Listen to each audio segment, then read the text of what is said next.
കൊച്ചിയുടെ തിരക്കിന്നൊക്കെ മാറിയിട്ട് സമാധാനത്തിനായിട്ട് ഒരു ട്രിപ്പ് പോകാൻ ഇറങ്ങിയതാ. ഇവിടെ വന്നപ്പോഴോ അതിലും വലിയ പ്രശ്നം. ഞങ്ങള് ഉളുപ്പുന്നില്ല ടണൽ കാണാൻ പോയാ.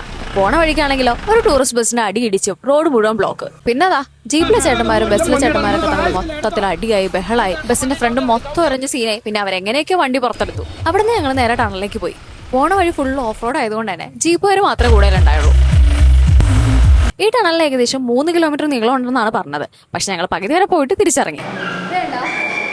ഈ ടണൽ കണ്ടപ്പോ ലോക സിനിമയിൽ നമ്മൾ കണ്ട ആ ഒരു ടണൽ പോലെയൊക്കെ തന്നെ തോന്നി.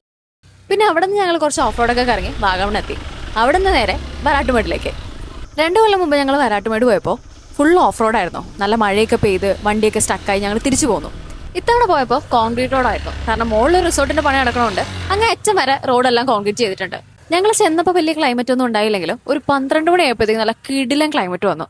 നല്ല കോടയും തണുപ്പും ഭയങ്കര രസമുള്ള ഒരു ക്ലൈമറ്റിലേക്ക് വന്നു. പിന്നെ കുറച്ചു നേരം സമയമൊക്കെ സ്പെൻഡ് ചെയ്തോണ്ടിരുന്നപ്പോൾ പെട്ടെന്ന് ഒരു കിടിലൻ മഴയും ഇടിവെട്ടൊക്കെ വന്നു. പിന്നെ അവിടെ നിന്ന് പണി കിട്ടുമെന്ന് ഉറപ്പായപ്പോൾ താഴത്തേക്ക് ഇറങ്ങി പോന്നു. വാഗമൺ വരുന്ന മെജോറിറ്റി ആൾക്കാർ മിസ് ചെയ്യുന്ന ഒരു സ്പോട്ടാണ് വരാട്ടുമേട്. ഇപ്പൊ അധികം ഓഫ് റോഡ് ഒന്നും ഇല്ലാത്തതുകൊണ്ട് അത്യാവശ്യം എല്ലാവർക്കും തന്നെ വരാൻ പറ്റും. മഴക്കാലത്താ വരുന്നെങ്കിൽ പാലൊഴുകും പാറിന്റെ നല്ല കിടിലൻ വ്യൂ കൂടി കാണാം. അപ്പൊ നെക്സ്റ്റ് ടൈം നിങ്ങൾ വാഗമൺ വരുന്നുണ്ടെങ്കിൽ ഈ സ്പോട്ട് മിസ് ചെയ്യാതിരിക്കുക.